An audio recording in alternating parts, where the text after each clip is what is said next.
আমাদের দেশে পরিচিত শাক হলো পুঁই শাক। পুঁই শাক একটি পুষ্টিকর এবং সুস্বাদু শাক। আমাদের দেশে প্রায় সব স্থানেই পুঁই শাক চাষ করা যায় এবং পুঁই শাক চাষকে যদি সঠিক পরিমাণে সঠিকভাবে পরিচর্যার মাধ্যমে চাষ করা হয়, সেখান থেকে আর্থিকভাবে প্রচুর লাভও হয়। তো আজকে এই ভিডিওটিতে পুঁই শাক চাষের পদ্ধতি নিয়েই বিস্তারিত আলোচনা করব। পুরো ভিডিওটা দেখতে থাকুন। তার আগে গ্যাসুস ফার্মিং ইউটিউব চ্যানেলে আপনাকে স্বাগত জানাই। পুঁই শাক চাষের জলবায়ু ও মাটি নির্বাচন। গ্রীষ্মমণ্ডলীয় অঞ্চলে পুঁই শাক গাছ ভালো হয়। গরম ও আর্দ্র আবহাওয়া এবং রোদে পুঁই শাক গাছের খুবই পছন্দ। কম তাপমাত্রায় গাছের বৃদ্ধি ও ফলন কম হয়। সব ধরনের মাটিতেই পুঁই শাক গাছ ভালো হয়, তবে পুঁই শাক সুনিষ্কাশনযুক্ত বেলে দোআঁশ থেকে এঁটেল দোআঁশ মাটিতে সবচেয়ে ভালো হয়। তাই বাণিজ্যিকভাবে পুঁই শাক চাষের ক্ষেত্রে দোআঁশ, বেলে দোআঁশ ও এঁটেল মাটিযুক্ত জমি বেছে নিতে হবে। পুঁই শাকের উল্লেখযোগ্য জাত। রং ভেদে দু ধরনের পুঁই শাক দেখা যায়, লাল ও সবুজ। লাল রঙের জাত হলো মনীষা। সবুজ রঙের জাতের মধ্যে ভালো জাত হলো বাড়ি পুঁই শাক 1। পুঁই শাকের উপযুক্ত জমি তৈরি ও চারা রোপণ। জমির আগাছা পরিষ্কারের পর 5 থেকে 6টি চাষ ও মই দিয়ে জমির মাটি উত্তম রূপে তৈরি করতে হবে।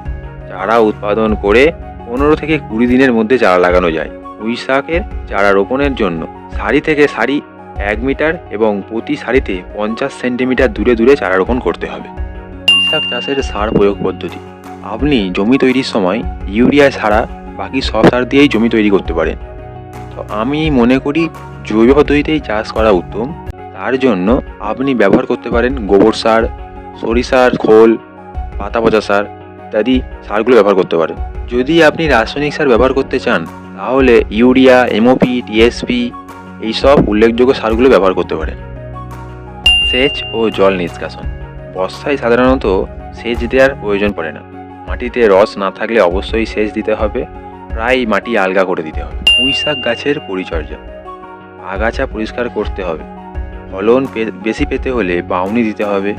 পুঁই শাক গাছের গোড়ায় কখনোই জল জমতে দেওয়া যাবে না, তাহলে গাছের গোড়া পচে যেতে পারে। আবার অনেক বৃষ্টিপাত হলে দেখা যায় যে গাছের গোড়ায় মাটি ধুয়ে যায়, তাই বৃষ্টির পর গাছের গোড়ায় মাটি দিয়ে চেপে দিতে হবে। চারা 25 থেকে 30 সেন্টিমিটার উঁচু হলে আগা কেটে দিতে হবে, এতে গাছ ঝোপালো হয়। পোকামাকড় ও রোগবালাই। পুঁই শাকের পাতায় বিটল বা বিটল ছাড়া আর কোনো পোকার তেমন আক্রমণ হয় না। এই পোকা পুঁই শাকের পাতা ছোট ছোট করে ছিদ্র করে ফেলে।